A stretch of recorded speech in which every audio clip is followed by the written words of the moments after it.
하는 일을 위해 복비는 기도라는 아름다운 기도문이 있습니다.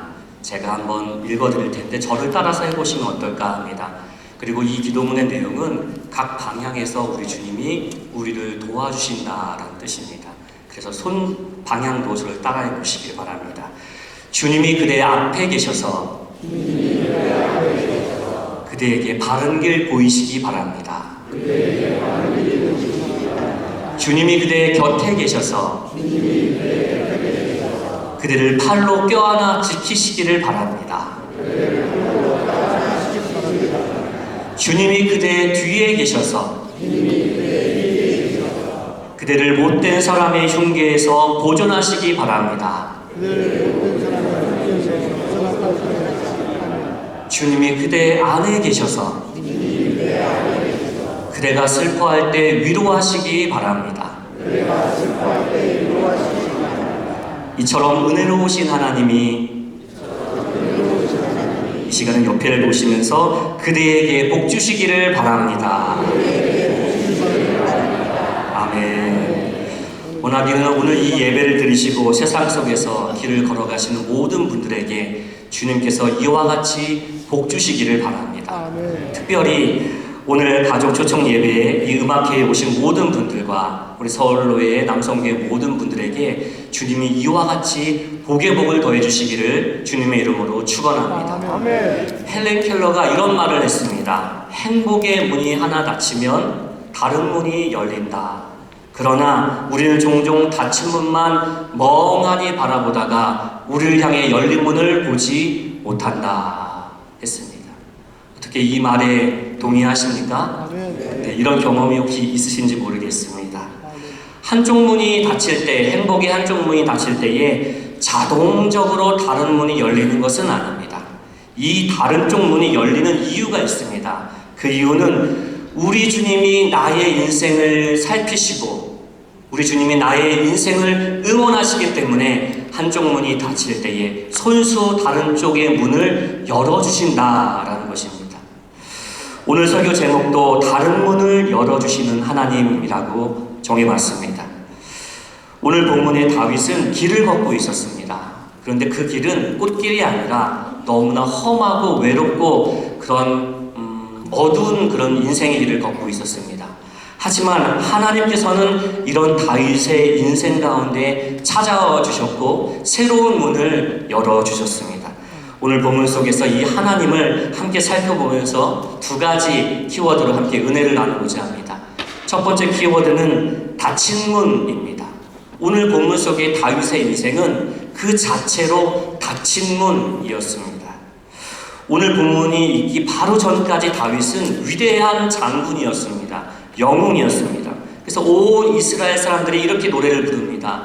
사울이 죽인 자는 천천히고 다윗이 죽인 자는 만만이다 라고 합니다. 그만큼 온 백성들이 다윗 때문에 우리가 이겼다라는 것을 알고 있다는 거죠. 그리고 다윗은 공주와 결혼해서 왕의 사위가 되고 또 왕자에게 신뢰를 얻어서 왕자가 생명같이 여기는 친구가 되었다라고 합니다. 그리고 모든 신하들, 모든 사람들이 다윗을 사랑하였더라라고 성경은 이야기합니다. 그렇기에 다윗의 인생은 지금 꽃이 활짝 핀 상태이고요. 행복의 문도 활짝 열려있는 그런 상태였습니다.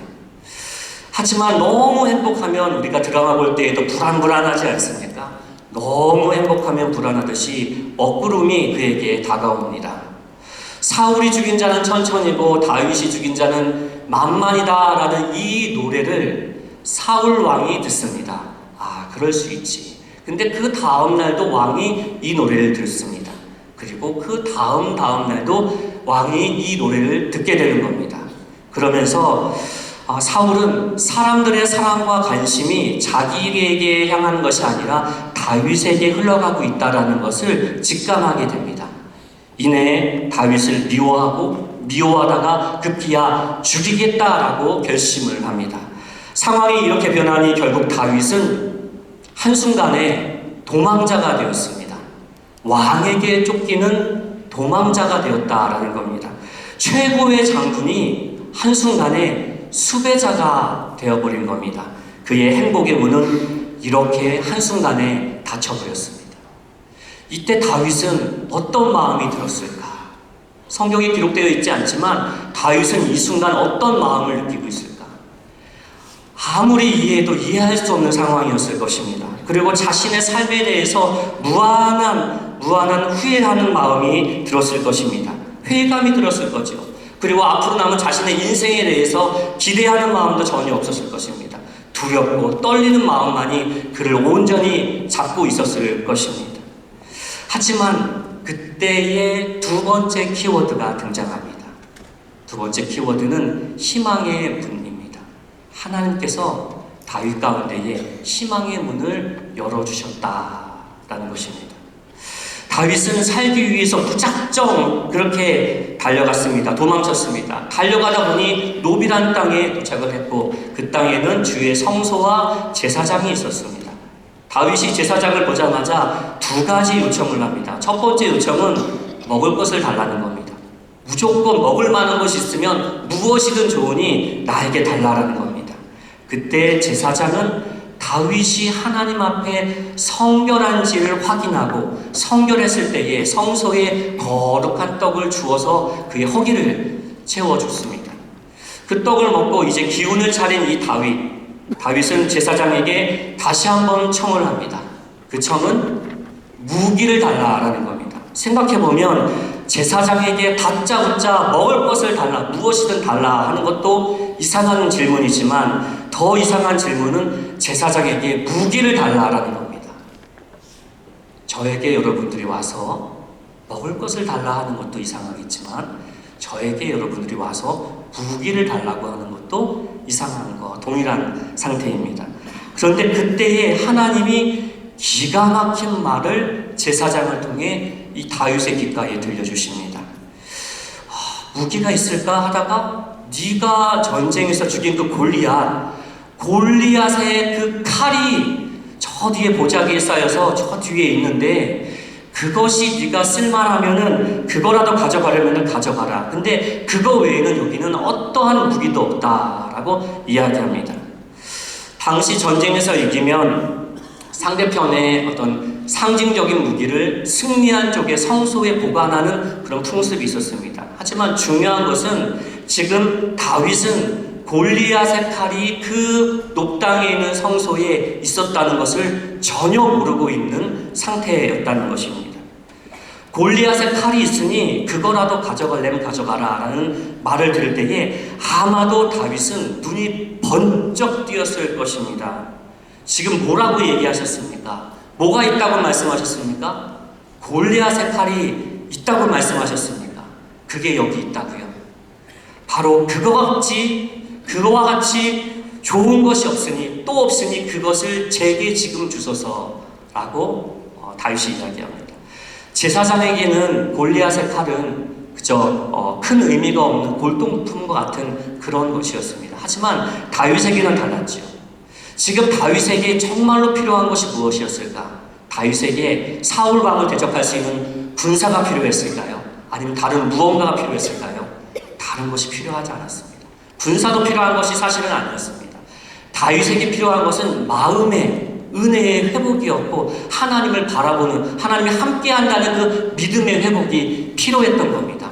하나님이 그것을 아셨던 것이요. 그래서 다윗의 마음에 은혜를 부어주기 위해서, 믿음의 힘을 부어주기 위해서 골리앗의 칼을 그에게 보여주신 겁니다. 다윗에게 골리앗의 칼은 어떤 의미가 있을까?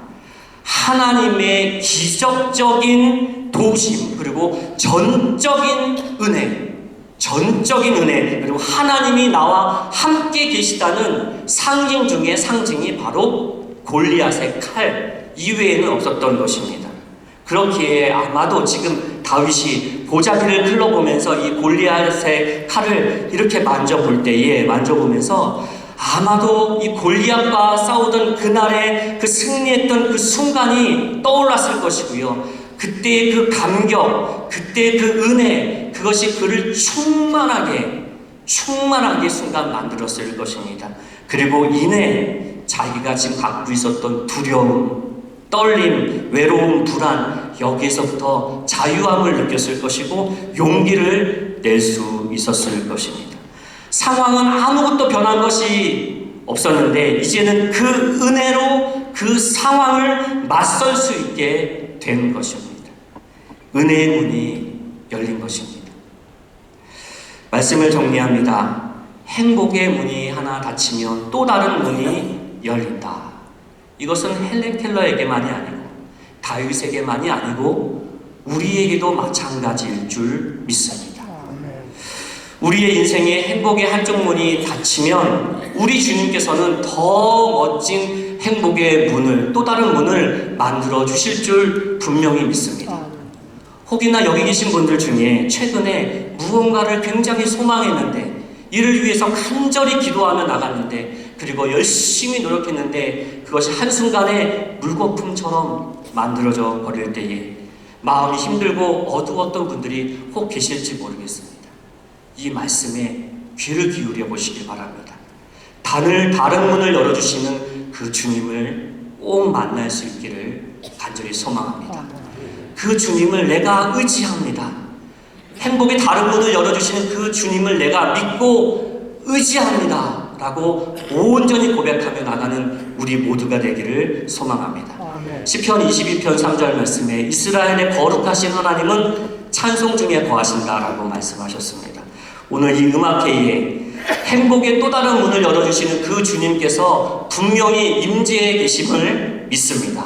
믿으십니까? 그 주님이 여기 계심을 분명히 믿습니다. 워낙에는 그 주님을 찬양 가운데 그 주님을 발견하시고 그 주님을 만나시고 그 주님의 옷자락을 그 주님의 손을 꼭 붙잡고 나아가시는 저와 여러분 그리고 서울로의 남천교회 모든 분들 되시기를 주님의 이름으로 축복합니다. 함께 기도하겠습니다. 우리 인생을 응원하시며 행복의 또 다른 문을 열어주시는 주님을 찬양합니다. 오늘 음악회 찬양을 들을 때에 그 주님을 만나고 고백하는 시간이 되기를 원합니다. 주님 역사하여 주시옵소서. 예수님의 이름으로 기도드리옵나이다. 아멘.